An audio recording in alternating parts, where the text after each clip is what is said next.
أعوذ بالله من الشيطان الرجيم. بسم الله الرحمن الرحيم. الحمد لله رب العالمين الرحمن الرحيم مالك يوم الدين إياك نعبد وإياك نستعين اهدنا الصراط المستقيم صراط الذين أنعمت عليهم غير المغضوب عليهم ولا الضالين آمين. السلام عليكم ورحمة الله وبركاته. الحمد لله نحمده ونستعينه ونستغفره ونؤمن به ونتوكل عليه ونعوذ بالله من شرور أنفسنا ومن سيئات أعمالنا من يهده الله فلا مضل له ومن يضلل فلا هادي له وأشهد أن لا إله إلا الله وأشهد أن محمدًا عبده ورسوله. يا أيها الذين آمنوا اتقوا الله حق تقاته ولا تموتن إلا وأنتم مسلمون. يا أيها الناس اتقوا ربكم الذي خلقكم من نفس واحدة وخلق منها زوجها وبث منهما رجالا كثيرا ونساء واتقوا الله الذي تساءلون به والأرحام إن الله كان عليكم رقيبا. يا أيها الذين آمنوا اتقوا الله وقولوا قولا سديدا يصلح لكم أعمالكم ويغفر لكم ذنوبكم ومن يطع الله ورسوله فقد فاز فوزا عظيما. وقال تعالى في مقام آخر لله ملك السماوات والأرض يخلق ما يشاء يهب لمن يشاء إناثا ويهب لمن يشاء الذكورا. اللهم صل على محمد وعلى آل محمد كما صليت على إبراهيم وعلى آل إبراهيم إنك حميد مجيد. اللهم بارك على محمد وعلى آل محمد كما باركت على إبراهيم وعلى آل إبراهيم إنك حميد مجيد.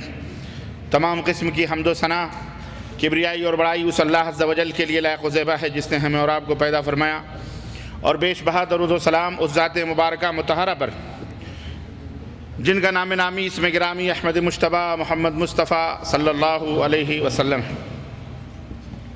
معزز علماء کرام، نوجوان دوستوں، بزرگوں اور بھائیوں اور قابل احترام اسلامی ماں اور بہنوں اور عزیز بچوں، آج بتاریخ 5 رجب المرجب 1433 ہجری مطابق 25 مئی سن 2012 عیسوی کے اس ایک روزہ عظیم الشان اجلاس میں یا کانفرنس میں جس موضوع پر آپ حضرات کی خدمت میں کچھ باتیں عرض کرنے کے لیے حاضر ہوا ہوں،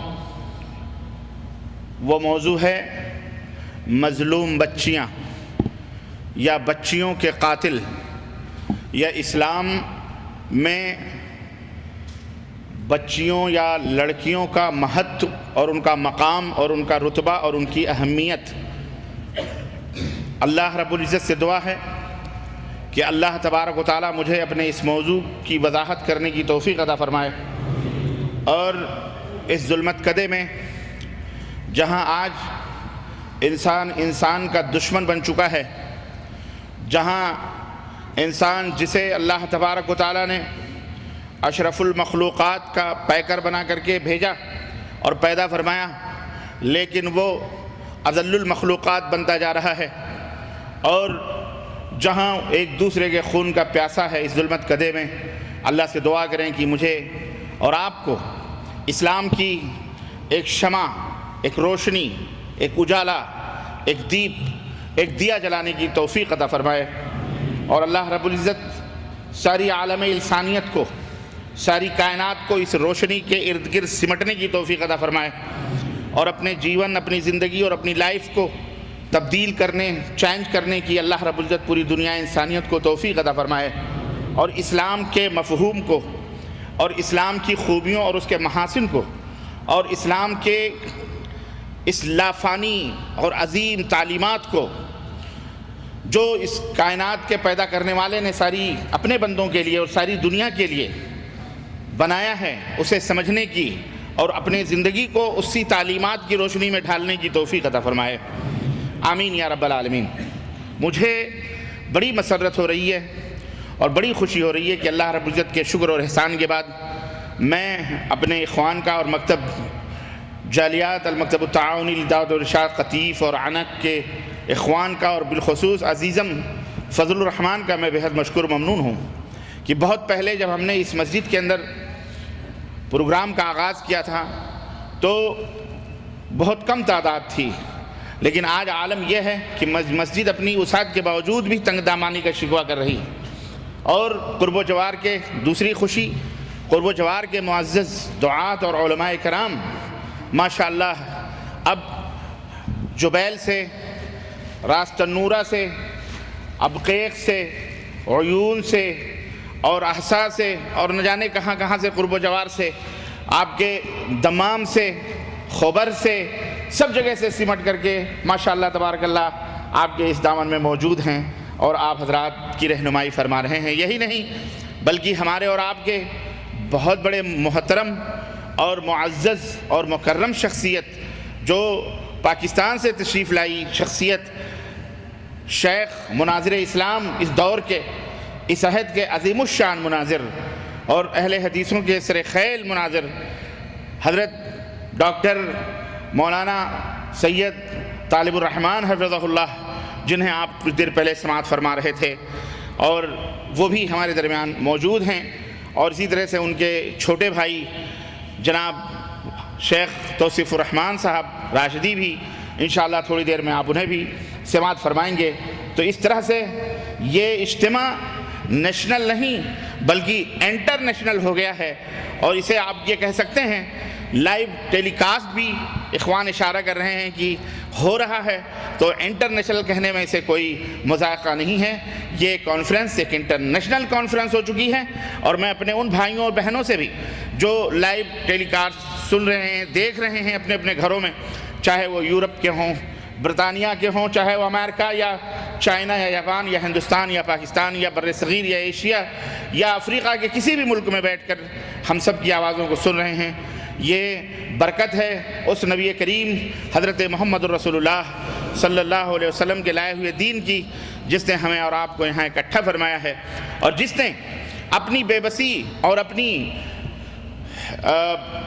اس دور میں جب کوئی ان کے پاس اسلحہ یا کوئی اس قسم کا کوئی ایسے وسائل اور ذرائع نہ تھے، اس دور میں اس عظیم الشان شخصیت نے ساری دنیا کو ایک پیغام دیا تھا کہ جب قیامت قریب آئے گی تو قیامت کی نشانیوں میں سے ایک نشانی یہ بھی ہوگی، اقتربت الزمان، زمانے سمٹ جائیں گے، فاصلاتی جو دوریاں ہیں یہ دوریاں ختم ہو جائیں گی، اور اب اس دور میں آپ یوں کہہ لیں کہ جیسا کہ کہا جاتا ہے کہ دنیا ایک ولیج کی طرح ہو چکی ہے، دنیا ایک گاؤں کی طرح ہو چکی ہے، اور میں اگر یہ کہوں کہ گاؤں بھی تھوڑا بڑا ہوتا ہے، گاؤں بھی تھوڑا بڑا ہوتا ہے، اسے بھی ایک کنارے سے دوسرے کنارے تک جانے کے لیے تھوڑا ٹائم لگتا ہے، اب یوں کہہ لیں کہ دنیا آپ کی مٹھی میں سما چکی ہے، دنیا آپ کی مٹھی میں سما چکی ہے، اور آپ اپنی مٹھی میں پوری دنیا کو دیکھ رہے ہیں۔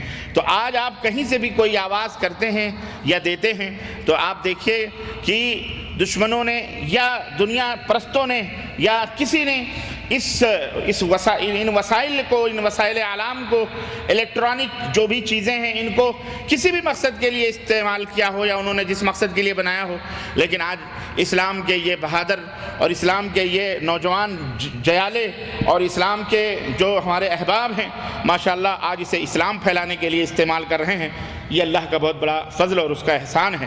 تو الحمدللہ یہ اللہ کا فضل ہے، یہ انٹرنیشنل کانفرنس جو آپ کے اس عنق کے اندر دمام کے اس علاقے میں منعقد ہو رہی ہے۔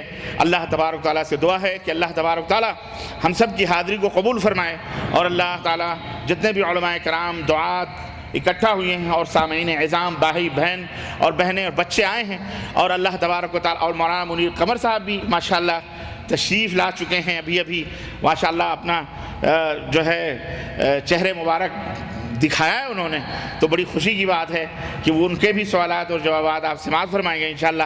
تو بڑی رونق مجلس ہو چکی ہے الحمدللہ، اور آپ کی سستیاں اور آپ کے چہرے پر صبح یعنی جمعے کے بعد سے آپ لوگ بیٹھے ہیں، لیکن میں کوئی گھبراہٹ یا کسی قسم کی کوئی پسمردگی یا کوئی سونے کے کوئی آثار نظر نہیں آ رہے ہیں، بالکل آپ نشاط انگیز اور چاق چوبند موجود ہیں ماشاءاللہ، یہ بڑی اچھی بات ہے۔ اللہ تعالیٰ سے دعا ہے کہ اللہ تعالیٰ اسی طرح سے ہمیں دین اسلام کی خدمت لینے کی توفیق عطا فرمائے اور کرنے کی توفیق عطا فرمائے، اور اللہ تعالیٰ اسی طرح اس اسلام کو دنیا کے گوشے گوشے میں پھیلانے کی توفیق عطا فرمائے، آمین یا رب العالمین۔ اس مختصر سی تمہید کے بعد میں بہترین اور اچھا کاریگر کہہ لیں یا ہوشیار آدمی وہ ہے جو لوہا گرم ہو تو ہتھوڑا مار دے، ہے کہ نہیں؟ آج کا جو موضوع ہے بڑا سلگتا ہوا موضوع ہے، اور مجھے اخباری رپورٹ بیان کرنے کی کوئی ضرورت نہیں، کیونکہ مجھ سے زیادہ آپ ان اخباری رپورٹوں کو جانتے ہیں اور سنتے ہیں اور پڑھتے ہیں، ٹیلی ویژن کے ذریعے، الیکٹرانک میڈیا کے ذریعے یا پرنٹ میڈیا کے ذریعے، کسی بھی ذریعے سے مجھ سے زیادہ آپ حضرات ہوشیار ہیں، اس معاملے میں جانتے ہیں، آپ کے پاس مجھ سے زیادہ اچھی ٹیکنالوجی اور چیزیں موجود ہیں۔ مجھے ان اخباروں کو خریدنے کی یا ضرورت نہیں ہے، لیکن میں تھوڑا سا ہنٹ کروں گا، تھوڑا سا اشارہ ضرور دوں گا۔ اس وقت جو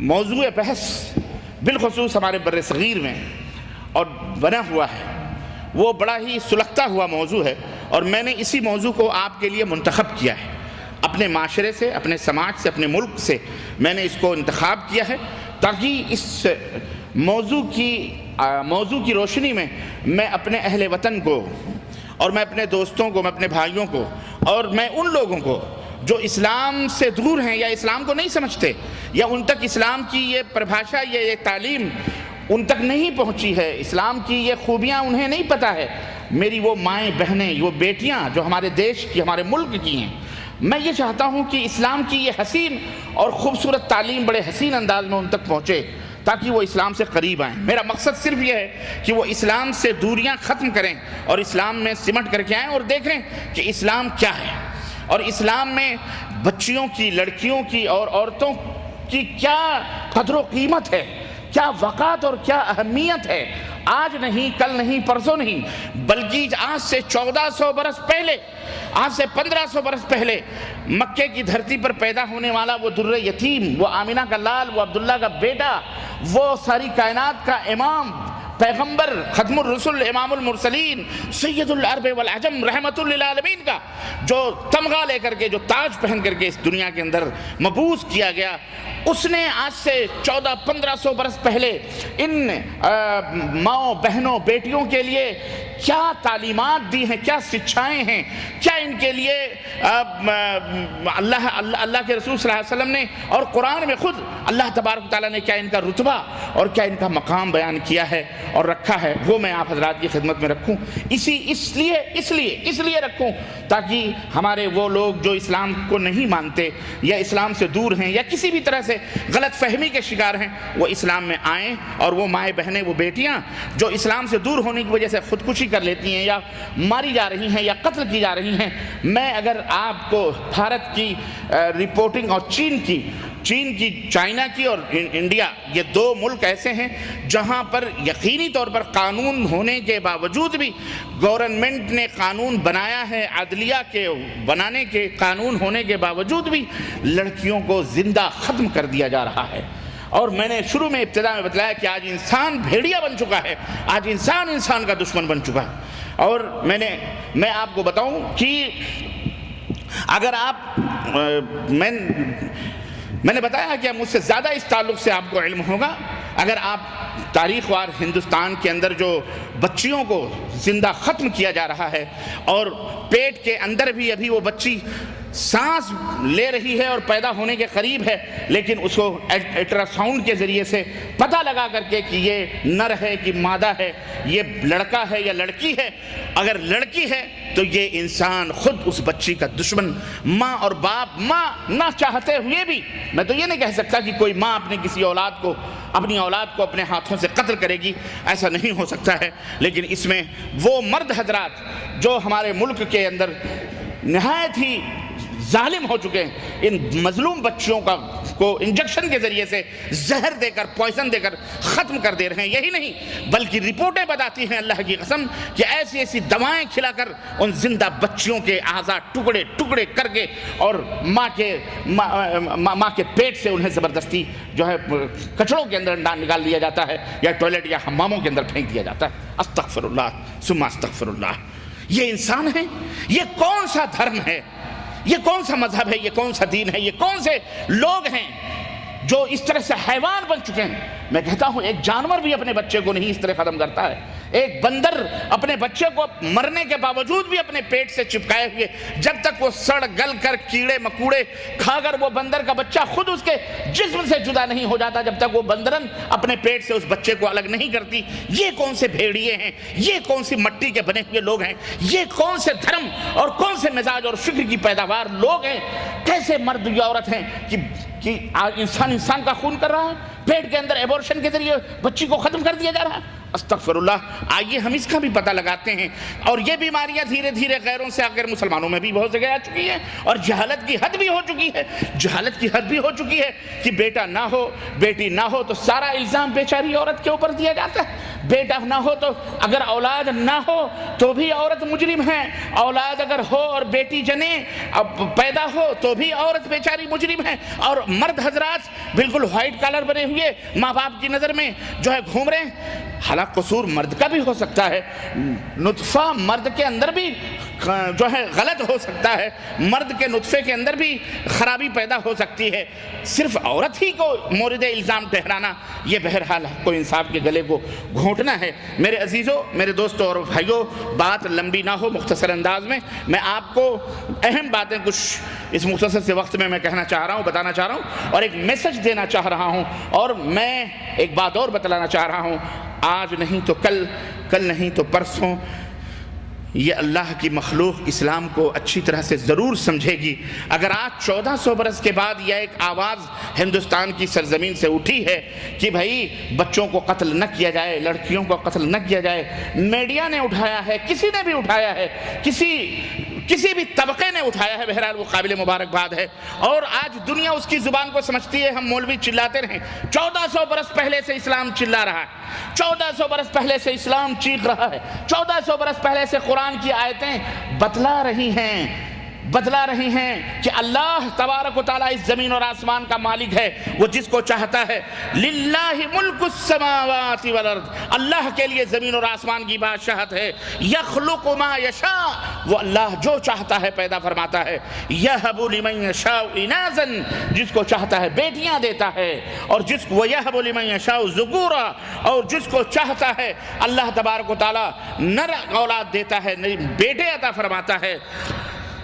او یزوجہم ذکرانا و اناثا، یا جس کو چاہتا ہے بیٹے اور بیٹیاں دونوں دیتا ہے، جڑواں دیتا ہے، خالی بیٹے بھی دیتا ہے، خالی بیٹیاں بھی دیتا ہے۔ وَيَجْعَلُ مَن يَشَاءُ عَقِيمًا، اور جس کو چاہتا ہے اللہ بانجھ بنا دیتا ہے۔ سب اللہ رب العزت کی قدرت کے کرشمے ہیں۔ یہ دنیا کو قرآن بتلا رہا ہے، لیکن چونکہ اس قرآن سے بغض ہے نا، اس قرآن سے عداوت ہے نا، یہ انسان دو پیروں کا حیوان جانور یہ بہت شیانہ ہے، کھاتا اللہ کا ہے، زمین پہ چلتا ہے اللہ کے، آسمان نیلگوں چھت کے نیچے زندگی گزار رہا ہے۔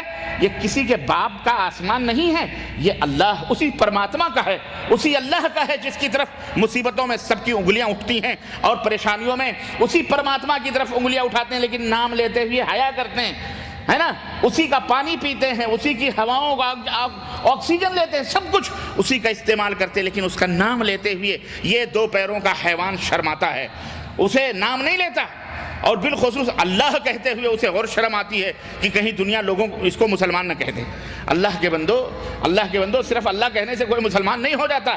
اللہ کہنے سے مسلمان کی جو پریبھاشا ہے، مسلمان کی جو شرح ہے، مسلمان کا جو مفہوم ہے، مسلمان کا جو معنی ہے، ایسی زبان سے کوئی اللہ کہتے مسلمان نہیں ہوتا۔ تو میں یہ عرض کر رہا ہوں کہ یہ وہ صداقت اور سچائی ہے جو آج تک لوگ تسلیم نہیں کر رہے ہیں، لیکن آج لوگوں نے اس حقیقت کو کسی کی زبان سے تسلیم کرنے کی کوشش کی ہے۔ کوئی ناچنے گانے والا ہی صحیح، کوئی فلمی ایکٹر ہی صحیح، کوئی بھی ہو، کسی نے اگر یہ آواز اٹھائی ہے تو اس آواز کو دنیا سمجھ رہی ہے، لیکن جس کا کھاتے ہیں، جس کا پہنتے ہیں، جس کا دیا ہوا، جس کی روح اور جس کے جان اور جس کے جسم کی نعمتوں سے مالا مال ہیں، اس کی یاد نہیں کرتے۔ یہ بہت بڑی غداری ہے، لیکن سچائی وہ ہے جو سر چڑھ کے بولے۔ یہ صداقت ہے، یہ سچائی ہے جو کسی کی بھی زبان سے نکلی ہے، اور آج دنیا اس کے پیچھے پڑی ہوئی ہے اور اس کو سمجھنے کی کوشش کر رہی ہے کہ واقعی یہ بہت بڑا ظلم ہے اور یہ ستیہ اور صداقت اور سچائیوں کے خلاف ہے۔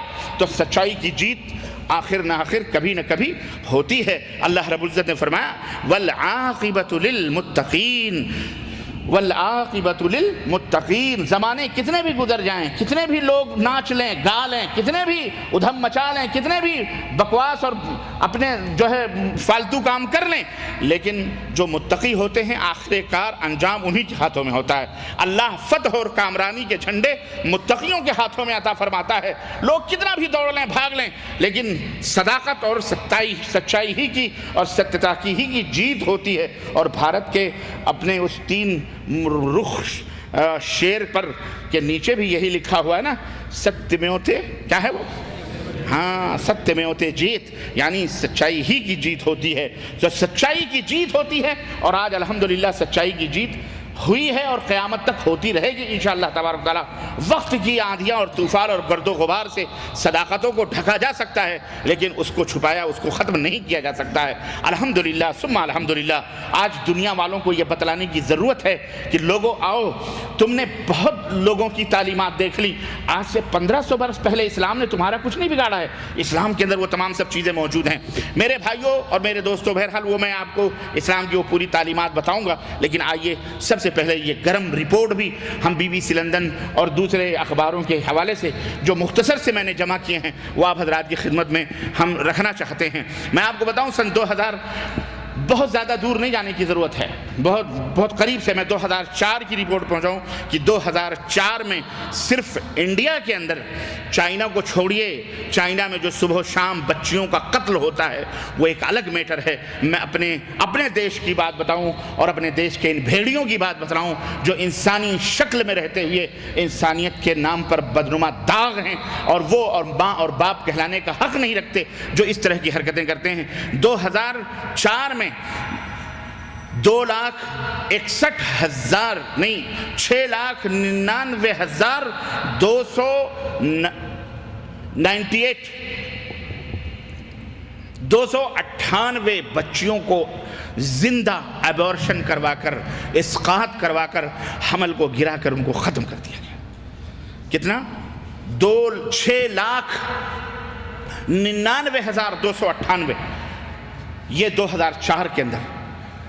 یہ وہ احصائیہ ہے، اعداد اور شمار ہے جو گورنمنٹ آف انڈیا کے ریکارڈ میں ہے۔ جو ان ریکارڈ ہیں ان کا تو کہیں کوئی پتہ ہی لتا نہیں ہے۔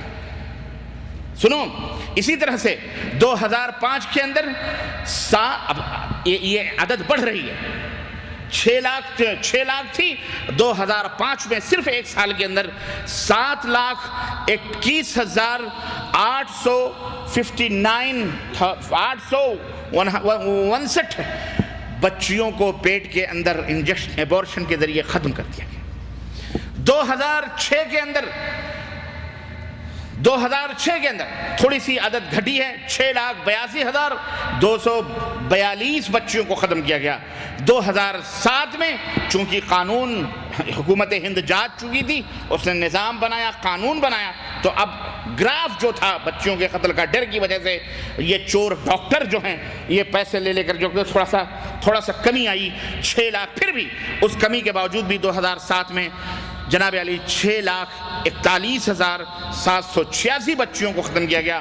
2008 میں 6,51,974 بچیوں کو ختم کیا گیا، اور 2009 میں 6,83,736 بچیاں، اور اسے 2010 کے اندر 6,20,472 لڑکیوں کو جو ہے کیا کہتے ہیں ختم کیا گیا۔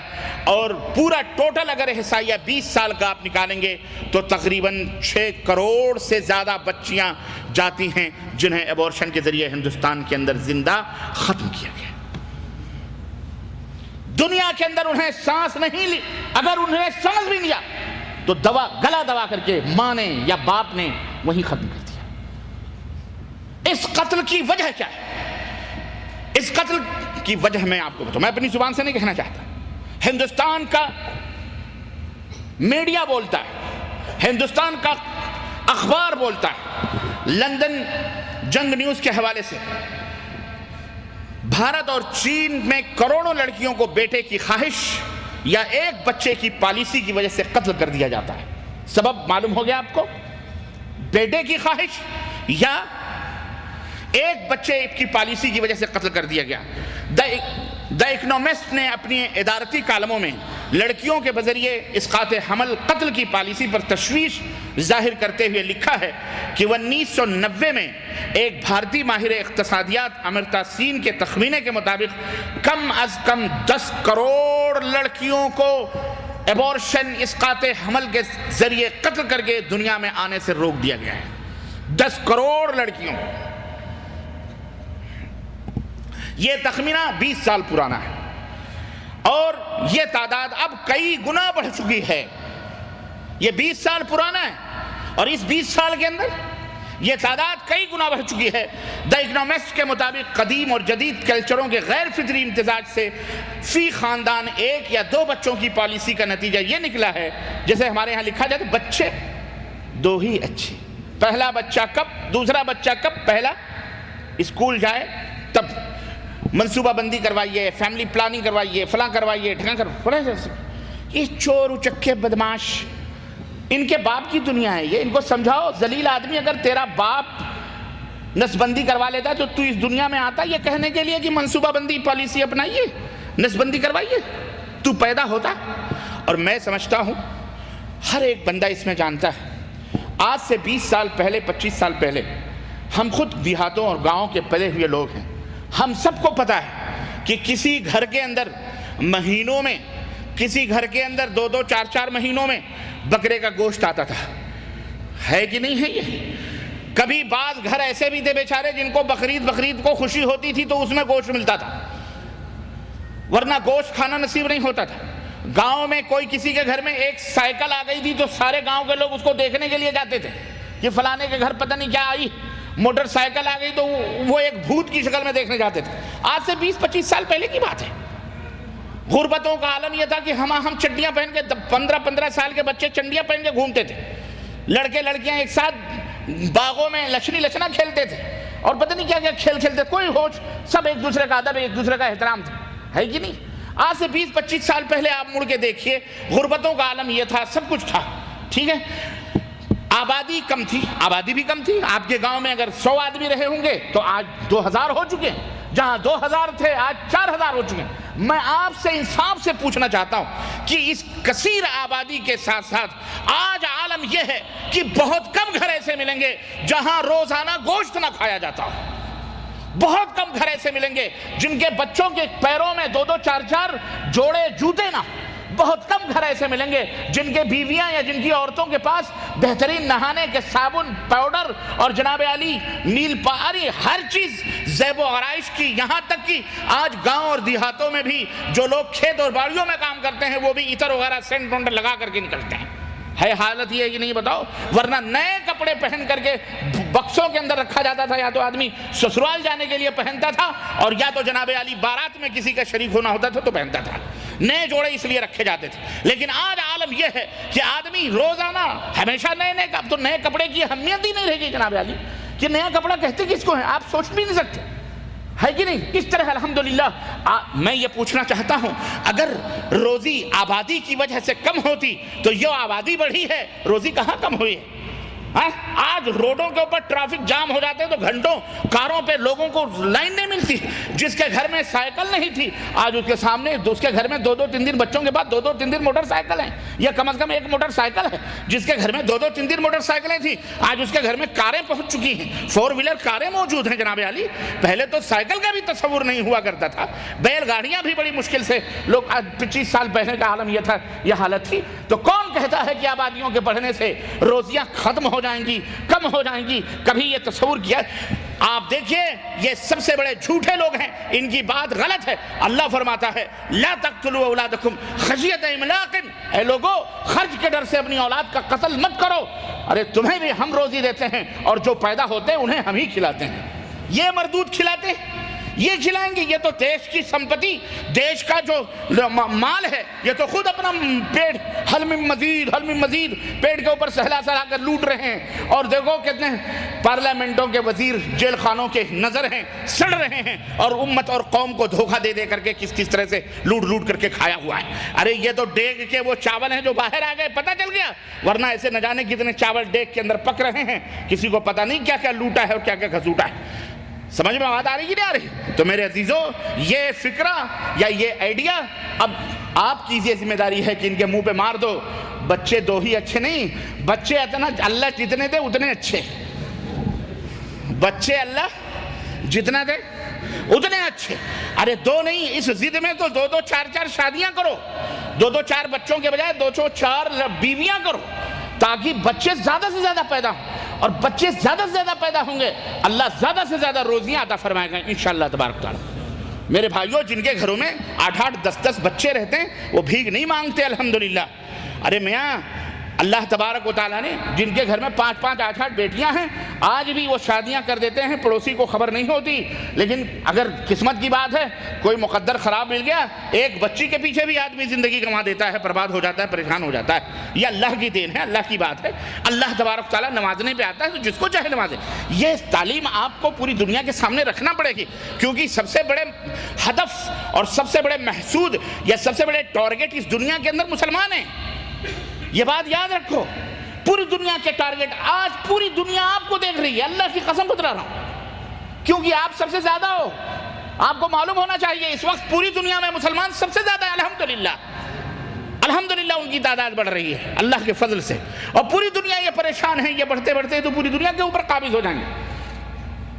ہاں، اس لیے میرے عزیزو، آپ کو یہ تعلیم دنیا تک پہنچانی چاہیے کہ دیکھو ہمارے پاس 8-8 10-10 بچے ہیں، لیکن الحمدللہ ہم جی رہے ہیں، کھا رہے ہیں، پی رہے ہیں، ہم کسی کے سامنے ہاتھ نہیں پھیلاتے۔ ہاں، بہرحال میں عرض یہ کر رہا تھا کہ لوگ یہ سوچتے ہیں کہ اولاد زیادہ ہوگی، آبادی بڑھے گی تو زمین تنگ ہوگی، روزیاں کم ہوں گی۔ ابھی میں نے آپ کے سامنے مقارنہ کر کے 20-25 برس کا بتا دیا ہے کہ پہلے کیا تھا اور اب کیا ہے۔ فرق، بہت بڑا فرق ہے کہ نہیں فرق ہے؟ الحمدللہ آج آپ کے نوالے بغیر گوشت کے نہیں اٹھتے ہیں جناب علی، پہلے تو سال نصیب نہیں ہوتے تھے، آبادی بھی کم تھی، پیسے بھی سب کچھ کم تھا، اس کے باوجود بھی ہمیں نصیب غذائیں نہیں ہوتی تھی۔ آج سب کچھ زیادہ ہے تو الحمدللہ روزی بھی زیادہ مل رہی ہے۔ تو خیر، عرض کرنے کا مطلب یہ ہے کہ کہہ رہے ہیں کہ 1 یا 2 بچوں کی پالیسی کا یہی نتیجہ نکلا ہے کہ شمالی بھارت اور چین میں لڑکیوں کے مقابلے میں لڑکوں کا تناسب بڑھ گیا۔ آج لڑکیاں 90 ہو چکی ہیں اور لڑکے کیا ہو گئے؟ 100 سے اوپر 110 120 جا رہے ہیں۔ تو پارلیمنٹوں کو قانون بنانے کی ضرورت پڑ رہی ہے۔ اب لڑکیاں تو ملیں گی، 90 تو 90 کو مل گئی، اب یہ باقی بیچارے 20 کیا کریں گے؟ کہاں جائیں گے؟ تو کہتے ہیں کہ اب وہ اعوذ باللہ، انسانیت بھی شرم آئے، واللہ بتا، استغفر اللہ۔ یہ قرآن کے اندر موجود ہے کہ اللہ نے اس قوم کو وہ سزا دی تھی کہ زمین پلٹ دی، آسمان سے اللہ نے پتھروں کی بارش کی تھی۔ آج ہمارے ملک میں ایسا قانون بنایا جا رہا ہے، اور پوری دنیا کے اندر بھی ایسے قانون بنائے جا رہے ہیں اور بنائے گئے کہ نوجوان لڑکے لڑکوں سے شادی کر رہے ہیں۔ استغفر اللہ۔ اب وہ دونوں یہ نہیں فیصلہ کر پا رہے ہیں کہ تو بیوی ہے یا میں بیوی ہوں۔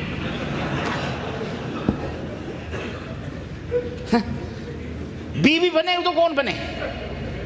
شادی تو کر لی، اب اس کی سمجھ میں نہیں آ رہا ہے بیوی میں بنوں یا یہ بنی۔ دو چیز ہے، یہ رونے کی بات ہے، اللہ کی قسم حیرت کی بات ہے۔ خباثت اتنی حد تک، رذالت تک پہنچا، اور قانون بنایا جائے۔ یہ قانون کیوں بنائے جاتے ہیں؟ اسی لیے دیکھو میرے بھائیوں، میرے عزیزوں، ایک سیریسلی بات ہے یہ، آپ اس کو ذہن میں رکھو۔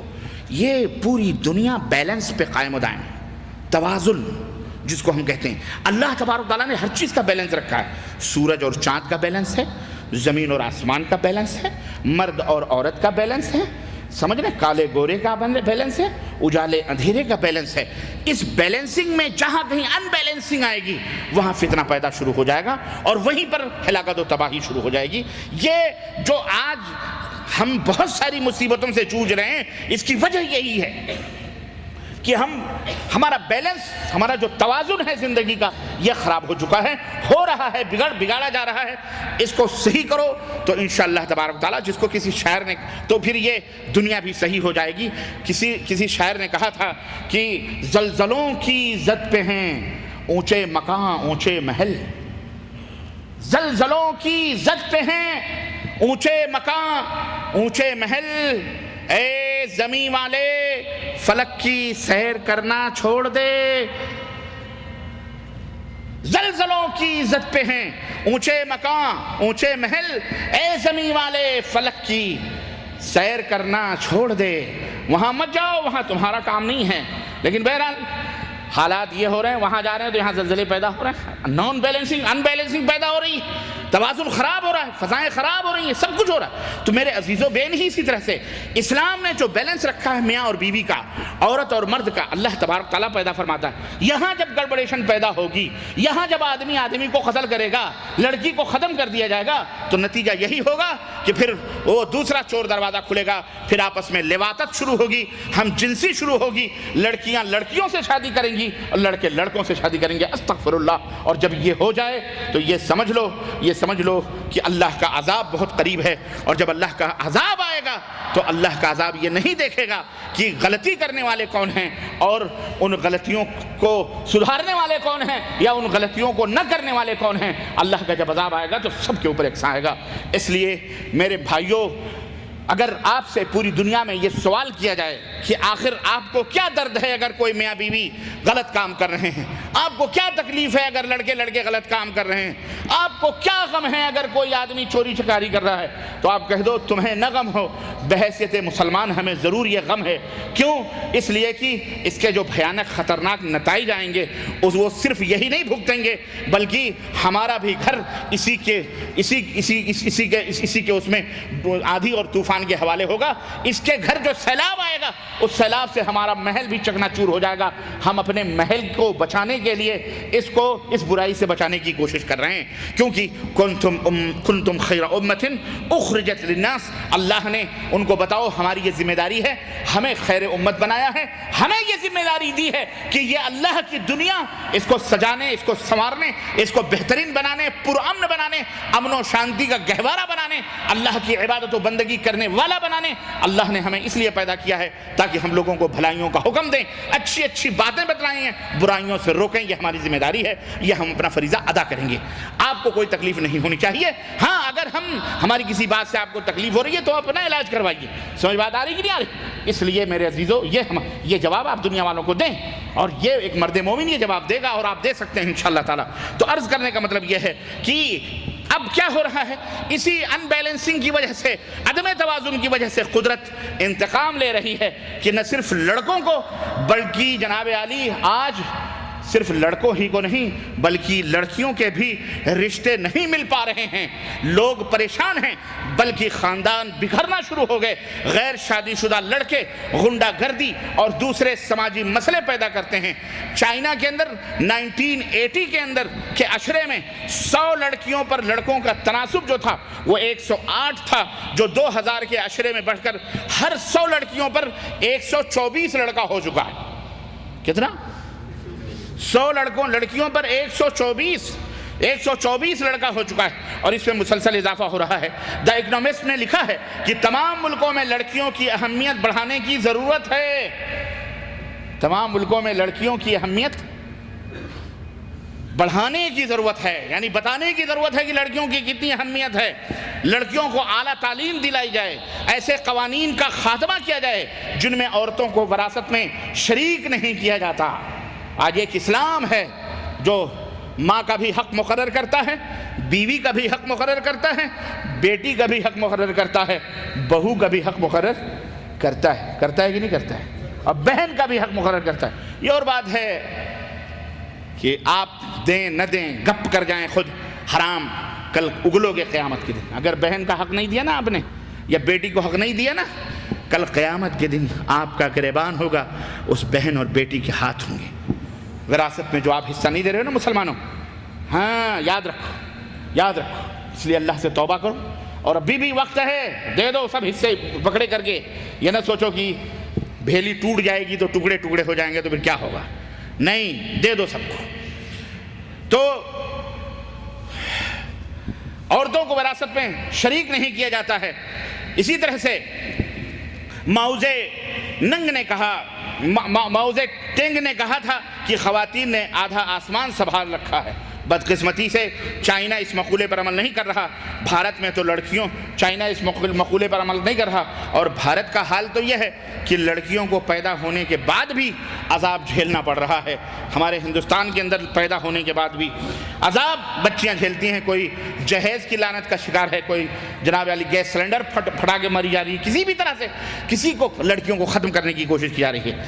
اسی طرح سے روایتی طور پر ہندوستان میں لڑکیوں کو کمتر اور بوجھ سمجھا جاتا رہا ہے, پہلے بھی اور آج بھی سمجھا جاتا رہا ہے. یہی نہیں بلکہ آپ کو حیرت ہوگی کہ ہندوستان میں قانون, انڈین پینل کوڈ کے باوجود, قانون بنانے کے باوجود بھی آج بھی خفیہ طریقے سے, جو قانون نہیں تھا تب تو علل اعلان تھا کہ آج بھی بہت سارے گاؤں میں, شہروں میں ہندوستان کے اندر اگر شوہر مر جاتا ہے تو اس کی جوان یا بوڑھی عورت, بیوی, اس شوہر کے ساتھ اس کو اس چتا میں, اس آگ میں جلنا اس کے لیے اس کا دھرم مانا جاتا ہے. زندہ اس کو جلا دیا جاتا ہے, عورت کو زندہ, کہ اس کو جلنا ہے اس کے ساتھ, مرنا ہے اس کے ساتھ. استغفر اللہ. بہرحال ہندوستان میں لڑکیوں کی پیدائش اور نوزائیدہ لڑکیوں کے زندہ رہنے کی شرح لوگوں کے مقابلے میں سب سے کم سطح پر پہنچ گئی ہے. برطانیہ کی ایک تنظیم ایکشن ایڈ کا کہنا ہے کہ ہندوستان میں بڑی تعداد میں مادہ جو جنین کا ہوتا ہے اس کو اسقاط کیا گیا ہے, اور لڑکیوں کو جان بوجھ کر نظر انداز کیا جاتا ہے اور انہیں مرنے کے لیے چھوڑ دیا جاتا ہے. رپورٹ کے مطابق ہندوستان کے صوبہ پنجاب میں ایک جگہ پر اعلیٰ ذات کے خاندان میں 1000 لڑکوں پر محض 300 لڑکیاں ہیں. 1000 لڑکے ہیں اور لڑکیاں اس خاندان میں کتنی ہیں؟ 300. کس کس کو ملیں گے بیچارے؟ پھر وہ 700 سردار جی لوگ کیا کریں گے؟ وہ سکھ 700 کیا کریں گے؟ ایکشن ایڈ کا کہنا ہے کہ اگر ثقافتی طور پر لڑکوں کو فوقیت دینے کا عمل بند نہیں کیا جاتا ہے تو ہندوستان کا مستقبل تاریک ہو جائے گا. ہندوستان کا مستقبل تاریک ہو سکتا ہے. ایکشن ایڈ نے یہ report Canada international research centre کے ساتھ مل کر تیار کی ہے, اور ان تنظیموں نے 5 شمالی مغربی صوبوں میں 6000 سے زیادہ خاندان سے انٹرویو کیا اور اپنے اعداد و شمار کا مقابلہ 2001 کی قومی مردم شماری سے کیا. مطالعے کے مطابق عام حالات میں 1000 لڑکوں پر 950 لڑکیاں ہونی چاہیے, لیکن 5 میں سے 3 صوبوں میں لڑکیوں کی تعداد 800 سے بھی زیادہ کم تھی. رپورٹ کے مطابق 5 میں سے 4 صوبوں میں 2001 کی قومی مردم شماری کے بعد لڑکوں کے مقابلے لڑکیوں کی شرح میں کمی درج کی گئی ہے. ایکشن ایڈ کا کہنا ہے کہ الٹرا ساؤنڈ کی تکنیک کا زیادہ استعمال ممکنہ طور پر اس رجحان کی ذمہ دار ہے. دستاویز کے مطابق ہندوستان میں عورتوں پر لڑکے کو پیدا کرنے کا دباؤ بہت زیادہ ہوتا ہے, اور ثقافتی طور پر لڑکیوں کو غنیمت کے بجائے ایک بوجھ تصور کیا جاتا ہے. ایکشن ایڈ کے مطابق متعدد خاندان اب الٹرا ساؤنڈ تکنیک کا استعمال کرتے ہیں اور مادہ جنین کا اسقاط کرواتے ہیں, جبکہ 1994 میں ماں کے شکم میں جنس کی تشخیص اور اسقاط پر پابندی لگا دی گئی تھی. ہندوستان نے پابندی لگا دی تھی, اس کے باوجود بھی یہ حالات ہو رہے ہیں. رضاکار تنظیم نے مزید غیر قانونی عمل کا الزام لگایا ہے, جیسے دانستہ طور پر امبیکل کارڈ کو انفیکٹڈ ہونے کے لیے چھوڑ دیا جاتا ہے. ایکشن ایڈ کے ایک اہلکار کا کہنا ہے کہ اس حالات کے لیے سب سے خطرناک پہلو یہ ہے کہ عورتوں کے لیے لڑکیوں کو درکنار کرنا ایک منطقی انتخاب ہے, لیکن معاشرے کے لیے ایک مشکل اور تکلیف دہ امر بنتا جا رہا ہے. ایک طبی برطانوی جرنل کے مطابق ہندوستان میں گزشتہ 20 برسوں میں تقریباً 1 کروڑ لڑکیوں کو ختم کیا گیا ہے. کتنے؟ صرف ہندوستان میں 1 کروڑ. لڑکی جنین قتل پر ایک فلمی ایکٹر نے اپنے ٹی وی شو ستیمیو جیتے میں کچھ چبھتے سوالات اٹھائے تو ملک میں بڑی بحث شروع ہو گئی۔ بحث یہ کہ ماں کی کوکھ میں بیٹیوں کو مرنے سے کیسے بچایا جائے۔ اب اس بحث میں دوارکا جوش پیٹ کے شنکراچاریہ سوامی سورپانند سرسوتی شامل ہو گئے ہیں۔ شنکراچاریہ نے کہا ہے کہ ہندوستان میں اسقاط حمل کو غیر قانونی قرار دے دینا چاہیے۔ ان کے مطابق پہلے ہمارے بھارت میں قانون تھا کہ جنین قتل کو انسان قتل تصور کیا جاتا تھا، چاہے وہ لڑکے کا قتل ہو یا لڑکی کا قتل ہو، لیکن حکومت نے یہ غلطی کی ہے کہ جنین قتل کو جائز قرار دے دیا ہے۔ ہندوستان نے جو پیٹ میں بچہ ہے اس کے قتل کو جائز قرار دے دیا۔ اب ہوا کیا اس کا نتیجہ؟ ہوا کیا؟ اب لوگوں نے کیا کرنا شروع کر دیا؟ پرکھنا شروع کر دیا الٹرا ساؤنڈ کے ذریعے، لڑکی ہے تو قتل کر دو، لڑکا ہے تو اس سے فائدہ اٹھانا شروع کر دیا۔ تو شنکراچاریہ جی کہتے ہیں کہ یہ پہلے غلط تھا، لیکن ابھی جب جائز قرار دے دیا گیا ہے، اب آپ یہ کہنے جا رہے ہیں کہ لڑکی جنین قتل کو روکو، تو لڑکی لفظ جو آپ لگاتے ہو تو جنین دیکھنے کی وہ لڑکی کو دیکھ لیتے ہیں، اور جب لڑکی کا پتہ لگ جاتا ہے تو قتل تو ہو ہی جائے گا۔ اگر آپ کو اس کا قتل روکنا ہے تو حمل میں بچے کے قتل روک دیجئے۔ اب سوال یہ ہے کہ اسقاط حمل پر روک لگانے کی اس مانگ کو کتنی جائز حد تک حکومت سمجھے گی۔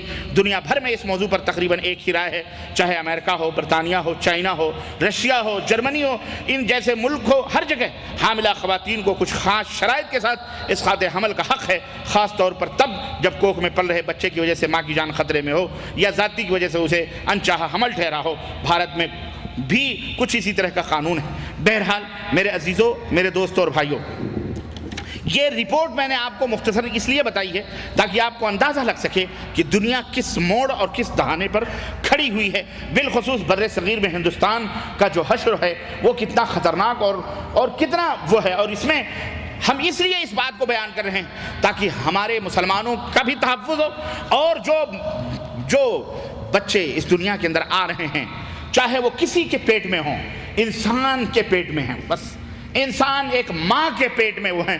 ہمیں یہ نہیں دیکھنا ہے کہ وہ سکھ ہیں، عیسائی ہیں، یہودی ہیں، ہندو ہیں، مسلمان ہیں یا کیا ہیں، بلکہ ہمارا دھرم، ہمارا ایمان، ہمارا عقیدہ اور ہمارا اسلام یہ کہتا ہے کل مولود یولد علی الفطرہ، ہر بچہ جو پیدا ہوتا ہے وہ مسلمان پیدا ہوتا ہے۔ اس لیے یہ اس بچے کا قتل نہیں، بلکہ ہم مسلمان یہ سمجھتے ہیں کہ یہ ہم مسلمانوں کا قتل ہو رہا ہے، وہ کسی بھی ماں کے پیٹ میں پل رہا ہوا بچہ ہو یا پل رہی ہوئی بچی، ہم اسے مسلمان سمجھتے ہیں۔ اور ہم یہ سمجھتے ہیں کہ گورنمنٹ آف انڈیا کو باقاعدہ یہ قرارداد پیش کی جائے کہ ایسے اوپر پابندی لگائی جائے اور فوری طور پر ایسے لوگوں کو وہ سزا دی جائے، اور کہیں بھی اگر پتہ چلے کہ ایسے لوگ اس طرح کے حرکتیں کرتے ہیں کہ بچیوں کو اس لیے قتل کر دیتے ہیں، چاہے وہ ہندو ہو یا مسلمان ہو، کوئی بھی کسی بھی دھرم کا ماننے والا ہو، اس کو فوری طور پر سزا دیا جائے، اور اس کو جو ہے کیا کہتے ہیں، اس قتل کو بھی قتل تصور کیا جائے، جیسا کہ اسلام کے اندر موجود ہے کہ جس نے ایک جان کو قتل کیا، جس نے ایک جان کو مارا اس نے پوری انسانیت کو مارا ہے، اس لیے یہ قانون بنایا جائے۔ اب آئیے اس کے بعد ہم ذرا اب اسلام کو دیکھتے ہیں کہ اسلام کے اندر بچیوں کی کیا اہمیت ہے اللہ اور اس کے رسول نے، تاکہ پوری دنیا کو ہم بتائیں، ہم بتا سکیں، آپ بھی بتا سکیں کہ میں آج تم چلا رہے ہو، جمعہ 8 دن ہوا، مشہور ہو گئے تو تم اپنی آواز کو دنیا تک پھیلا، اچھی بات ہے، چلو، لیکن اسلام کا نام لو۔ لیکن نہیں، وہی بات ہے کہ میں آپ کو ایک بات بتاؤں، ایک عورت تھی، معذرت کے ساتھ، ماؤں بہنوں کی معذرت کے ساتھ، جو ہمیشہ الٹا ہی سمجھتی تھی۔ کیا سمجھے؟ شوہر کہتا تھا پانی لاؤ، نہیں لاؤں گی، نہیں لاتی تھی۔ اگر وہ کہتا پانی مت لاؤ تو گھڑا اٹھا کے لا کے رکھ دیتی تھی۔ اگر وہ کہتا کہ کھانا لاؤ، نہیں لاؤں گا۔ اگر وہ کہتا مجھے کوئی بھوک نہیں ہے، پورا کھانا سجا کے لا کے رکھ دیتی۔ ہمیشہ الٹا کام کرتی تھی وہ۔ اس کا کام کیا تھا؟ شوہر جو کہے اس کا الٹا کرو، بس۔ بڑا پریشان ہوا یار، اس سے کیسے پیچھا کیسے چھڑائیں، اس کی بھی سمجھ میں کچھ نہیں آیا، تو اس نے سوچا یار کچھ۔ ایک دفعہ اپنے سسرال اس کو لے کے جا رہا تھا چھوڑنے میکے، تو ندی کا کنارہ تھا، ندی کے کنارے جا رہا تھا۔ تو جب ندی کے کنارے جا رہا تھا تو اس کے دماغ میں ایک چیز کلبلائی ایسی، یار جو چھٹکارا حاصل کرنے کا سب سے بہترین یہاں طریقہ موجود ہے۔ اب وہ سوچتے اس نے سوچا کہ ایسی جگہ اس کو کچھ کیا جائے کہ جہاں گہرائی زیادہ ہوگی، دوبارہ نکلنا مشکل ہو۔ چنانچہ جب اس کے کنارے پہنچا جہاں بالکل بھنور چکر لگا رہی تھی، جہاں باپ گرنے کے بعد کوئی نہیں، تو وہاں جب پہنچا تو اس نے کیا کہا، ارے ارے دیکھنا دیکھنا کود نہیں جانا، بیگم دیکھنا کود نہیں جانا، اتنا کہنا تھا، وہ کود گئی کود گئی، کودی تو گئی، بھینس پانی میں کھڑا، جاؤ مع السلامہ، بائی بائی کر دیا، جاؤ ایسا۔ تو کچھ لوگوں یہ میں نے واقعہ بتایا، معلوم ہے کچھ لوگوں کو اسلام نام سے الرجک ہے، کچھ لوگوں کو اسلام نام کسی چیز کا بتلا دو، اوہ نہیں مانتے، نہیں مانتے، نہیں ایسا کوئی کام نہیں کرنا جس پر اسلام کی مہر لگی ہو۔ اس لیے بعض لوگ بیچارے اب بغیر اسلام کا نام لیے ہوئے اسلام کی باتیں بتلا رہے ہیں، تو بہت سارے عمل کر رہے ہیں، لیکن میں یہ نہیں کہہ رہا کہ یہ صحیح کر رہے ہیں، کچھ بھی کر رہے ہیں، اسلام کا کام ہونا چاہیے، لیکن اسلام کا نام آج نہیں تو کل انشاءاللہ کتنا بھی چھپاؤ گے، جتنا بھی چھپاؤ گے انشاءاللہ تعالی یہ اس کی فطرت میں بلندی لکھی ہے، یہ بلند ہوتا جائے گا انشاءاللہ تبارک تعالی۔ ٹھیک ہے، تو آج کسی نے اس مسئلے کو ابھارا، الحمدللہ، چلو اس نے اسلام کا نام نہیں لیا، انسانیت کا نام لیا۔ اسلام تو انسانیت ہی کا نام ہے، اسلام تو سراپا انسانیت سکھلاتا ہے۔ اسلام سے بڑھ کر کے رحم و کرم اور کس دھرم کے اندر موجود ہے؟ اسلام کے اندر جو رحم ہے، جو شفقت ہے، جو مہربانی ہے، جو کرم ہے، کسی دھرم کے اندر موجود نہیں، الحمدللہ۔ بلکہ اسلام لانے والے، اسلام کو اللہ تعالیٰ نے لفظ اسلام اپنے بندوں کے لیے منتخب کیا تو اس کے اندر خود رحمت موجود ہے، امن موجود ہے، اس کا معنی ہی امن اور شانتی ہے۔ السلام علیکم ورحمۃ اللہ وبرکاتہ، تمہارے اوپر شانتی ہو، اللہ کی رحمت ہو، اللہ کی برکت ہو۔ دیکھیں اس نام کے اندر ہی خوشبو موجود ہے۔ اور پھر اسی طرح سے جو اسلام لانے والا ہے، اللہ تعالیٰ نے فرمایا وَمَا أَرْسَلْنَاكَ إِلَّا رَحْمَةً لِّلْعَالَمِينَ، اے اللہ کے نبی ہم نے آپ کو تو رحمت، سارے عالم کے لیے رحمت بنا کر کے بھیجا۔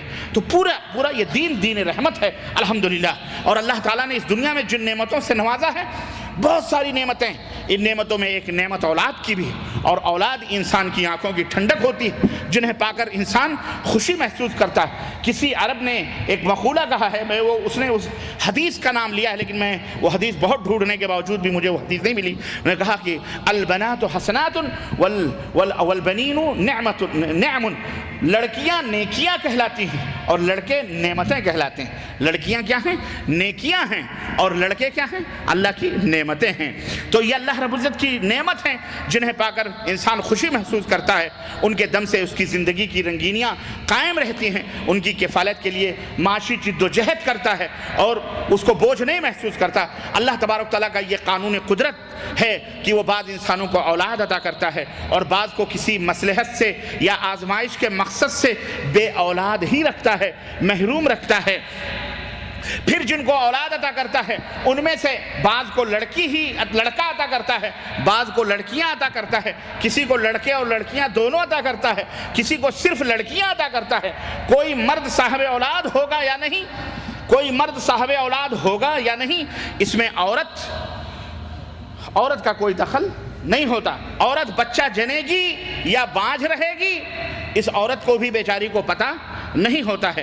کسی کے ہاں لڑکے اور لڑکیاں دونوں ہوں گی، یا صرف لڑکے یا صرف لڑکیاں ہوں گی، کسی کے صرف ایک اولاد ہوگی، وہ بھی لڑکا یا لڑکی، کسی کے ایک سے شاید زیادہ بچے پیدا ہوں گے۔ یہ سب اللہ تعالیٰ کی طے کی ہوئی تقدیر کے اندر موجود ہے، اس میں کسی مرد یا عورت کی خواہش پر یا کوشش کا کوئی عمل دخل نہیں ہے۔ کہ جو آج ہمارے ملکوں میں یہ بڑھیاں ساس جو بنی ہے، ساس ہے نا، بیٹی بہو سے مطالبہ کرتی، بہو بیٹا ہی پیدا ہونا چاہیے، بیٹا ہی ہونا چاہیے، تاکہ گھر کا خاندان کا چراغ جلے، چراغ بتی جلے۔ یا اماں سے پوچھو، اماں یہ اس بیچاری عورت کے بہو کے حق میں انڈر میں ہے، بیچاری بچہ پیدا کرے گی، لڑکا پیدا کرے گی لڑکی، اس بیچاری کو کیا پتہ ہے؟ ابھی میں بتاتا ہوں آپ کو، سنو۔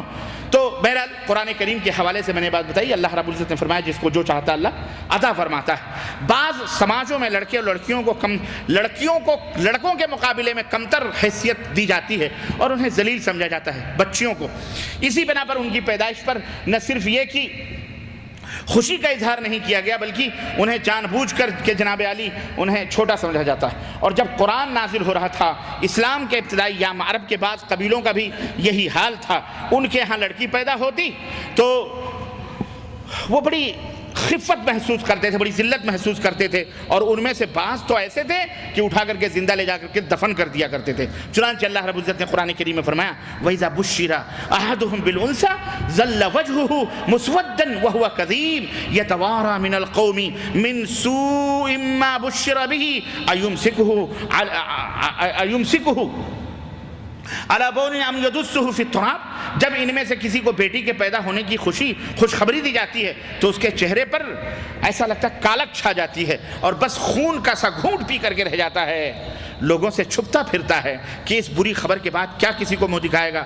سوچتا ہے کہ عَلَىٰ بُونٍ أَمْ يَدُسُّهُ کی ذلت کے ساتھ بیٹی کو لیے رہے یا مٹی میں اس کو دبا دے۔ یہ اللہ رب العزت نے فرمایا۔ کیا اللہ رب العزت یہ سوچتا ہی ہے کہ کیا کرے اب اس بچے کو؟ یہ اللہ نے اس زمانے میں جب نبی صلی اللہ علیہ وسلم اس کا منظر کھینچ رہا ہے کہ جن کے بچیاں پیدا ہوتی تھیں ان کا یہ حال تھا۔ لڑکیوں کے مقابلے میں عہد جاہلیت کے بعض قبیلوں کی جو سوچ تھی، موجودہ دور کے بہت سارے سماجوں کی آج سوچ بن چکی ہے۔ ان کے یہاں لڑکی کو بوجھ سمجھا جاتا ہے، اسی بنا پر اس کی پیدائش کی خبر سن کر پہاڑ ٹوٹ پڑتا ہے۔ نکاح کے مسائل اور اس کے اخراجات اور جہیز اور جناب علی پتہ نہیں کتنے کیا کیا گاڑی گھوڑے جوڑے توڑے پتہ نہیں کیا کیا، یہ تمام سب سوچ کر آدمی پریشان ہو جاتا ہے اور سوچتا ہے کہ کاش اس کے ہاں لڑکی نہ پیدا ہوئی ہوتی تو اچھا تھا۔ لڑکی پیدا ہونے پر قدیم زمانے میں اسے زندہ درگور کر دیا جاتا تھا، اس سے پیچھا چھڑا لیا جاتا تھا۔ آج کے جاہلیت کے دور اس دور میں تو زندہ دبا دیا جاتا تھا۔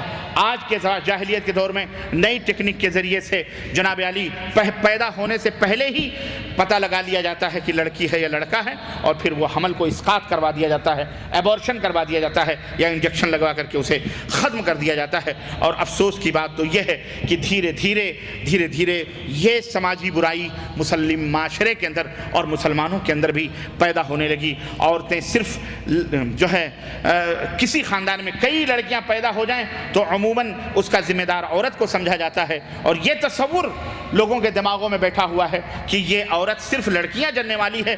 اس بنا پر مشورہ دیا جاتا ہے کہ میاں اب آپ کو صرف لڑکیاں ہی پیدا ہوں گی، اس عورت سے ایسا کرو ایک اور شادی کر لو تاکہ تمہیں لڑکے بھی مل جائیں، ہو سکتا ہے تمہارے یہاں لڑکا پیدا ہو۔ حالانکہ لڑکا پیدا ہونے میں نہ مرد کا کوئی اختیار ہوتا ہے اور نہ ہی عورت کا کوئی اختیار ہوتا ہے، یہ صرف اللہ تبارک و تعالیٰ کی طرف سے ہوتا ہے۔ اور اگر اس کو سائنسی طور پر اگر آپ دیکھیں گے تو ایک لمبی بحث ہے کہ مرد کے اندر کچھ جو ہے جراثیم خلیے تولیدی خلیے جو ہوتے ہیں وہ مرد کے اندر کچھ ہوتے ہیں، عورتوں کے اندر کچھ ہوتے ہیں، کسی ایکس اور وائی اور ویکس وہ سائنس نے بتائے ہیں کہ عورت کے اندر کیا ہوتا ہے، مرد کے اندر کیا ہوتا ہے۔ عورتوں میں صرف ایکس ہوتا ہے اور مرد کے اندر ایکس اور وائی دونوں ہوتے ہیں۔ اگر لڑکی پیدا ہونا ہوتی ہے، عورت کے ایکس کروموزوم سے مرد کا ایکس کروموزوم ملتا ہے تو اس صورت میں لڑکی پیدا ہوتی ہے، اور اگر اس سے مرد کا وائی کروموزوم جو مرد کے اندر موجود ہوتا ہے لیکن عورت کے اندر موجود نہیں ہوتا، عورت کے اندر صرف ایک کروموزوم ہوتا ہے جس کو ایکس کہا جاتا ہے اور مرد کے اندر دو ہوتے ہیں، تو اگر ایکس ملتا ہے تو لڑکی پیدا ہوتی ہے، اگر مرد کا وائی کروموزوم ملتا ہے تو لڑکا پیدا ہوتا ہے۔ اب عورت کے ایکس کروموزوم سے مرد کا ایکس اور دونوں کے ملنے سے اب یہ دونوں میں کون ملتا ہے، نہ اس میں عورت کا کوئی دخل ہوتا ہے نہ ہی مرد کا کوئی دخل ہوتا ہے۔ تو میرے عزیزو، اللہ رب العزت ہی دونوں کو ملاتا ہے اور اس طرح سے وہ بیسے ملتے ہیں تو لڑکا یا لڑکی پیدا ہوتے ہیں۔ اور اس کو سب سے بہترین انداز میں جو آج سائنس نے کیا ہے، آج سے 1400 برس پہلے اللہ تعالیٰ نے بہت پہلے ایک بات بیان فرمائی تھی قرآن کریم کے اندر، سورہ البقرہ آیت نمبر 223 کے اندر آپ دیکھیں اللہ رب العزت نے فرمایا نساؤکم حرث لکم، تمہاری عورتیں تمہاری کھیتیاں ہیں، تمہاری عورتیں تمہارے لیے کیا ہیں، کھیتیاں ہیں۔ اب آپ سے میں سوال کرنا چاہتا ہوں، آج سائنس نے یہ بتلایا ہے کہ مرد کے اندر ایکس ہوتا ہے، عورت کے اندر صرف ایکس مادہ ہوتا ہے اور مرد کے اندر ایکس اور وائی دونوں ہوتا ہے۔ ایکس ملتے ہیں مرد عورت کے تو لڑکی پیدا ہوتی ہے، اور اگر ایکس اور وائی ملتے ہیں تو کیا پیدا ہوتے ہیں، ہاں تب جا کے لڑکا پیدا ہوتا ہے۔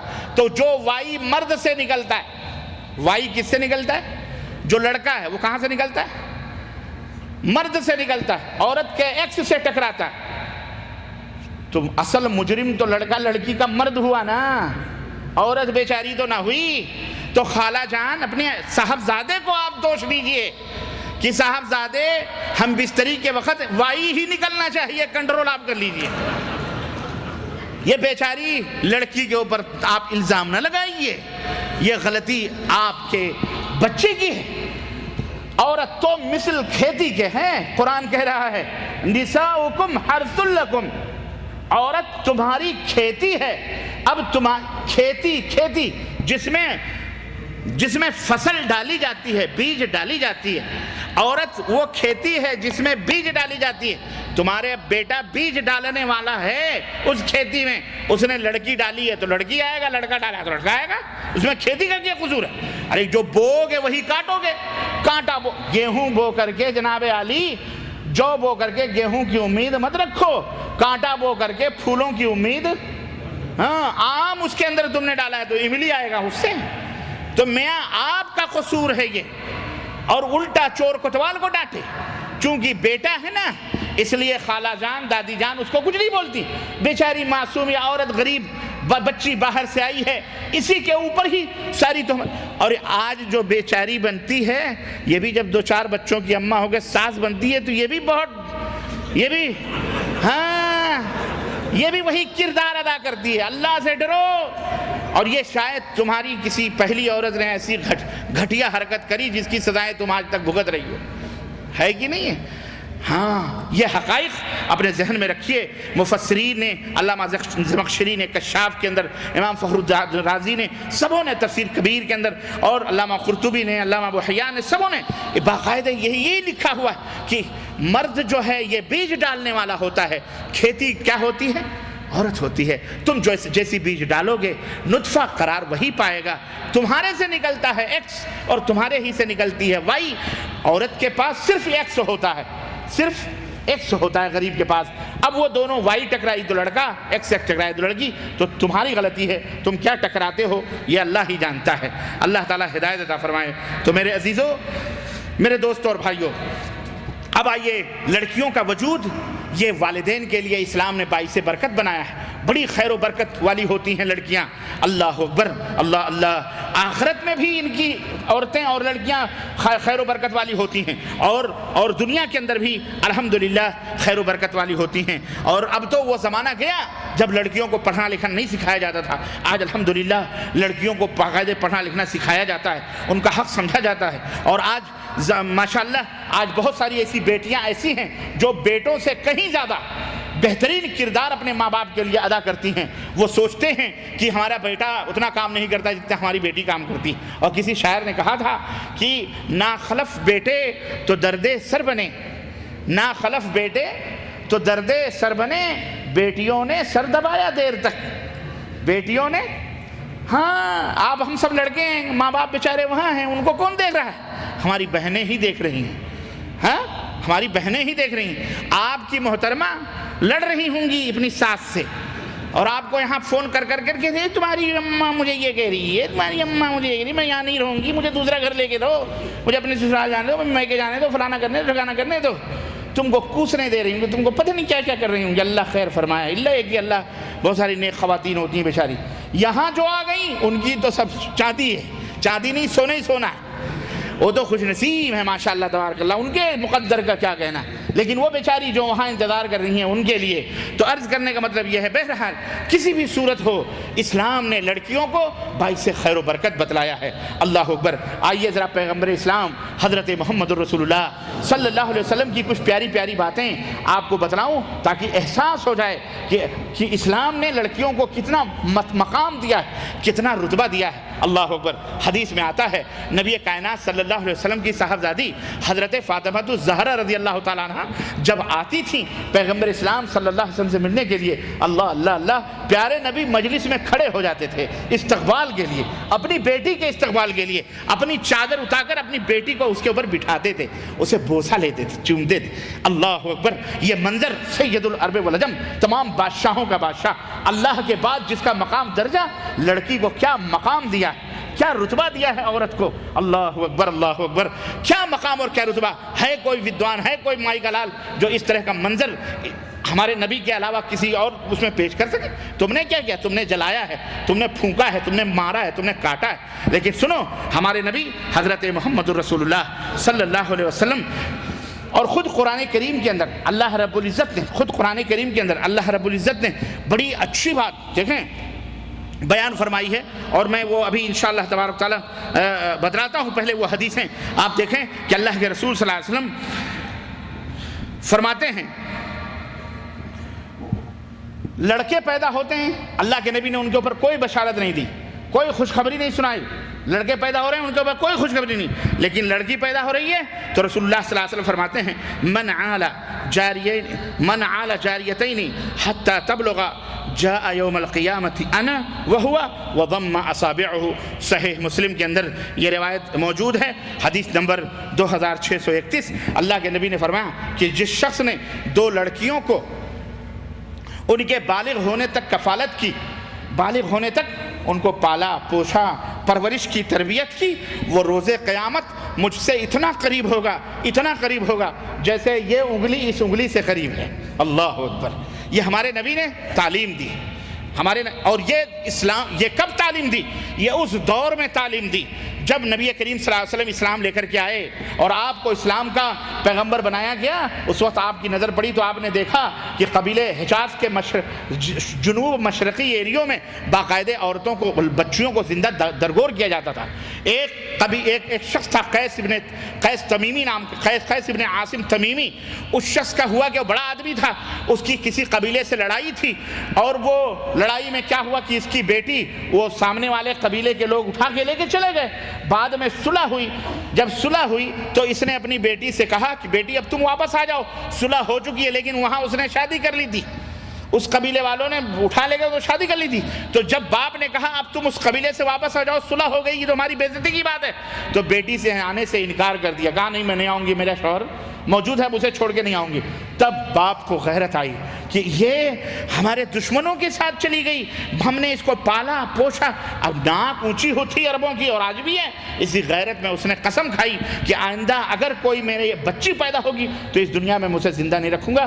چنانچہ جب بھی بچی پیدا ہوتی اس کو وہ ختم کر دیا کرتا تھا، اور اس کی دیکھا دیکھی عرب کے دوسرے قبیلوں نے بھی اس کو اپنانا شروع کیا، اور اس طرح سے بچیوں کا درگور ہونا شروع ہوا۔ اور اللہ تعالیٰ نے قرآن کریم میں یہ تنبیہ کی وَإِذَا الْمَوْءُودَةُ سُئِلَتْ بِأَيِّ ذَنبٍ قُتِلَتْ، کہ یاد کرو جب قیامت کے دن یہ زندہ درگور کی ہوئی بچی پوچھی جائے گی تجھے کس جرم کی پاداش میں زندہ دفن کیا گیا، تو اے لوگو تم کیا جواب دو گے اس وقت اللہ کے سامنے؟ اور یہ سوال آج بھی ان تمام قاتلوں کے، ان تمام دہشت گردوں کے، اور ان تمام آتنکوادیوں کے، اور ان تمام مذہبی ٹیررسٹوں کے، اور ان تمام جو ہے خونی اور قاتل باپوں کے اور ماؤں سے قیامت کے دن پوچھا جائے گا، چاہے وہ کسی بھی دھرم میں رہنے والے ہوں، جو اپنے بچیوں کا خون کرتے ہیں، جو اپنے عورتوں کو جو ہے جلا دیتے ہیں، جو انہیں کسی بھی طرح سے اذیت پہنچا کر کے اس دنیا سے ختم کر دیتے ہیں۔ بعض رپورٹیں ایسی بھی ہیں عورت کو ٹکڑے ٹکڑے کر دیا گیا، اللہ کی قسم بتلا رہا ہوں، اعوذ باللہ، استغفر اللہ، بیچاری عورت مظلوم، اس طرح سے اس کے ساتھ یہ سلوک کیا جا رہا ہے۔ اسلام اس کے بالکل اگینسٹ ہے، اسلام بالکل اس سے منع فرماتا ہے۔ یہ سب قیامت کے دن پوچھے جائیں گے۔ اللہ کے رسول صلی اللہ علیہ وسلم نے فرمایا کہ قیامت کے دن جیسے یہ دونوں انگلیاں قریب قریب ہیں، اللہ اکبر، ایسے یہ مقام نبی صلی اللہ علیہ وسلم کوئی مجاہد نہیں پا سکتا، کوئی شہید یہ رتبہ نہیں پا سکتا، کوئی بڑے سے بڑا بھی عالم اور مفتی اور محدث نہیں پا سکتا۔ یہ کس کو ملے گا؟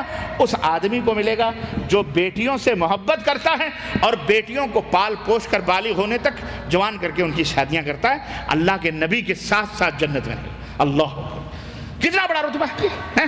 یہ عورت کے رتبے کو اسلام نے اجاگر کیا ہے۔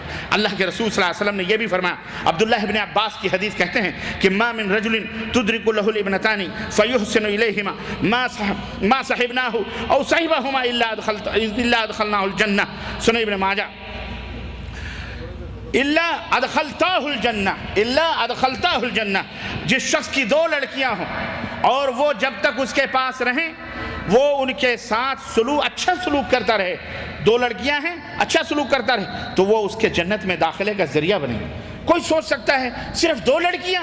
اللہ کے بندے، جب 2 لڑکیوں کے پالنے کا یہ صلہ اور یہ بدلہ ہے تو جن کے پاس 5 10 2 4 6 ہیں ان کے پالنے کا صلہ تو ڈبل ٹربل اور کئی گنا ہے۔ تو یہ بڑی خوش نصیبی کی بات ہے اور بڑی، میرے عزیزوں میرے دوستوں، تو جن لوگوں کو اللہ تعالیٰ نے صرف لڑکیوں سے نوازا ہے وہ لڑکوں کی بھی خواہش مند ہیں، انہیں اپنی بیویوں کو قصوروار ٹھہرانے کے بجائے اللہ تبارک و تعالیٰ سے یہ مانگنی چاہیے۔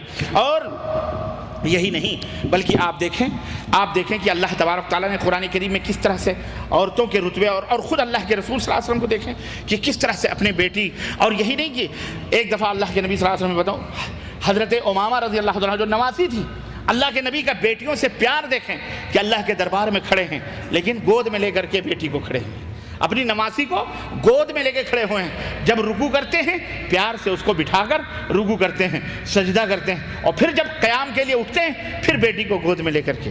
یہ اللہ کے نبی نے یہ کردار اپنی امت کے سامنے پیش کیا کہ دیکھو ہم بیٹیوں سے محبت کرتے ہیں، تم بھی بیٹیوں سے محبت کرو۔ اللہ اکبر۔ تو میرے عزیزوں میرے دوستوں اور بھائیوں، قصہ بہت، اور اس موضوع کے اوپر جتنا بھی بیان کیا جائے اور جتنا بھی پڑھا جائے اور وہ کم ہے اور بتایا جائے اتنا کم ہے۔ آپ کو میں بتاؤں کہ ام المومنین عائشہ صدیقہ رضی اللہ تعالیٰ عنہ کا کردار دیکھیں، اللہ کے نبی صلی اللہ علیہ وسلم سے کہتی ہیں کہ اللہ کے نبی آج ایک عجیب و غریب بات میں نے دیکھی۔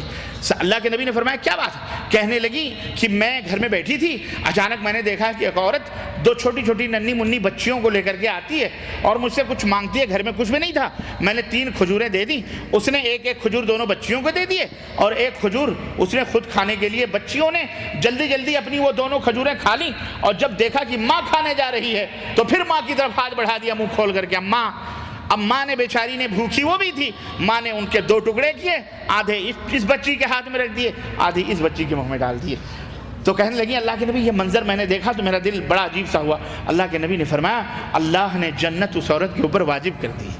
اللہ، اے میرے خوش نصیب بھائیوں جنہیں اللہ نے بیٹیوں سے نوازا، اور میرے اے بد نصیب بھائیوں جن کے پاس بیٹیاں نہیں ہیں، اللہ وہ بد نصیب ہیں، دعا کرو کہ اللہ تمہارے گھر میں برکت ہے۔ اور برکت، لوگ ہمارے ملکوں کے اندر بیٹی کو کہتے ہیں لکشمی، لیکن وہ صرف پیسوں کی بھاشا سمجھتے ہیں، پیسے کو لکشمی سمجھتے ہیں، عورت کو جناب علی کانگڑی یا کوئی اور شے سمجھتے ہیں، استغفر اللہ، ہے نا، اس لیے ان کو جلاتے اور مارتے ہیں۔ تو میرے عزیزوں، اور آج اسی وجہ سے عورت کو جو ہے یہ مقام اور یہ رتبہ اسلام نے عورت کو دیا ہے، اور اس کے علاوہ بھی بہت ساری باتیں احادیث کے اندر موجود ہیں۔ میں اس مختصر سے وقت میں زیادہ تفصیلات میں نہیں جانا چاہتا، میرے پاس ٹائم نہیں ہے، 5 منٹ اور ہے، اور بہرحال تو یہ چند قیمتی باتیں مظلوم بچیوں کے تعلق سے تھیں جو میں نے آپ حضرات کی خدمت میں رکھی ہیں۔ آپ ہماری آواز بنیں، ہماری دعوت بنیں، اور آپ گھر گھر نگر نگر اس آواز کو پہنچائیں اور اسلام کی اس تعلیم کو ہماری ان بہنوں تک جو غیر مسلم ہیں، جو اللہ کی بندیاں ہیں، جو اسلام سے دور ہیں، جو اسلام کو نہیں جانتے، وہ ہمارے بھائی یا ہماری وہ بہنیں، ان تک پہنچاؤ کہ دیکھو پریشان نہ ہو، تم کبھی دکھ اور درد کی ماری نہ بنو، آؤ اسلام کے اندر آؤ، اسلام کے اندر آؤ، انشاءاللہ تعالیٰ تمہاری ہر سمسیاؤں کا سمادھان، ہر پریشانیوں کا حل انشاءاللہ اسلام کے اندر موجود ہے، اور انشاءاللہ تعالیٰ ہم اس کو حل کرنے کی، سالو کرنے کی کوشش کریں گے۔ لیکن مسلمانوں، آپ بھی سب سے پہلے اپنے مسئلے کو صاف کر لو۔ ہم بہت بڑی رکاوٹ ہیں اسلام میں آنے کے لیے، لوگ اسلام لانا چاہتے ہیں، لوگ اسلام میں داخل ہونا چاہتے ہیں، لوگ اسلام کو پڑھنا اور سمجھنا چاہتے ہیں، لیکن ہم اسلام کی راہوں میں بہت بڑی رکاوٹ بنے ہوئے ہیں۔ اس لیے ہم اپنے کردار اور اپنے کیریکٹر سے یہ سمجھنے کی کوشش کریں اور لوگوں کو بتلانے کی کوشش کریں کہ نہیں، اسلام نہایت ہی پیارا اور سچا دھرم ہے۔ ہمارا اپنا کردار صاف ہونا چاہیے۔ ایک نو مسلم نے، بلکہ ایک نو مسلم نہیں بلکہ ایک غیر مسلم بھائی نے بڑی پیاری بات کہی، اور بہت کڑوی بات ہے میرے بھائیوں میں، لیکن میں ہینڈ اوور کرنا چاہتا ہوں، میں آپ کے دماغوں کی نظر کرنا چاہتا ہوں، سمجھیں آپ اس کو۔ اس نے کہا آپ مسلمانوں کی بات یہ تو بہت اچھی ہے، اسلام بہت اچھا ہے، اسلام کی تعلیم بہت اچھی ہے، اسلام کے لوگ بہت اچھے ہیں، آپ لوگ بھی بہت اچھے ہیں، آپ ہمیں روٹی تو دے دیتے ہو، مسلمان ہونے کے بعد گھر بھی دے دو گے، روٹی بھی دے دو گے، سب کر لو گے، لیکن ہماری بیٹیوں سے شادیاں کوئی کرنے کے لیے تیار نہیں ہوتا۔ اللہ، ہم اپنی بیٹیاں لے کے کہاں جائیں گے؟ ہم مسلمان ہو جائیں لیکن ہماری بیٹیوں سے شادیاں کون کریں؟ ہے بولو، یہ حقیقت نہیں ہے؟ اللہ، حضرت سعید بن مسیب کا واقعہ آتا ہے کہ ایک شاگرد ان کے درس میں بیٹھا کرتا تھا، اچانک 3-4 دن ہو گئے غائب، پتہ لگا، کہا اس کی بیوی مر گئی، اس کے گھر گئے، اس کی عادت کی، کہا کیا بات ہے، کیوں پریشان ہو، پڑھنے نہیں آ رہے؟ کہنے لگا حضرت میری بیوی مر گئی، میں غم میں ہوں۔ کہا دوسری شادی کر لو۔ کہا مجھ فقیر سے کون شادی کرے گا، 2-4 درہم بھی میرے پاس نہیں ہے۔ اللہ اکبر، گھر میں گئے، ان کی جوان بیٹی سعید بن مسیب کی جوان بیٹی گھر میں، کہا بیٹی میرا شاگرد ہے، ایسا ہے، نہ مال دیکھا، نہ دولت دیکھی، نہ بینک بیلنس دیکھے، نہ پلاٹ دیکھے، نہ بلڈنگ دیکھی، نہ کچھ دیکھا، طالب علم تھا، پڑھنے والا تھا، ہوشیار تھا، شاگرد تھا۔ بیٹی سے کہا بیٹی تو تیار ہے؟ بیٹی نے کہا ابا آپ کی مرضی ہے۔ کہا بسم اللہ کرتے ہیں۔ اس کو دولہا بنایا اور کہا میں اپنی بیٹی تجھے دینے کے لیے تیار ہوں۔ آج ہم کسی کو اپنی بیٹی دیتے ہوئے اس کا خاندان کیا ہے، اس کا نسل کیا ہے، اس کی نسب کیا ہے، فلانا، اس کا نہ دین دیکھتے ہیں، نہ اس کا عقیدہ دیکھتے ہیں، اس کے پلاٹ دیکھتے ہیں، اس کی بلڈنگیں دیکھتے ہیں، اس کا بزنس دیکھتے ہیں، کوالیفیکشن کیا ہے، ڈاکٹر ہے یا انجینئر ہے، فلاں ہے، کتنے موٹر دے گو، جہاز دو گے، ہم کو موٹر سائیکل چاہیے، ہم کو کار چاہیے، ہم کو بنگلہ چاہیے، ہم کو فلاں چاہیے، ہم کو فلاں چاہیے۔ پھر آج کیسے اسلام پھیلے گا میرے عزیزوں، میرے دوستوں؟ یہ آپ کی ذمہ داری ہے کہ آپ اسلام کو پھیلانے کا سبب بنو، اسلام کے پھیلنے کا سبب بنو، اسلام کو روکنے کا سبب نہ بنو۔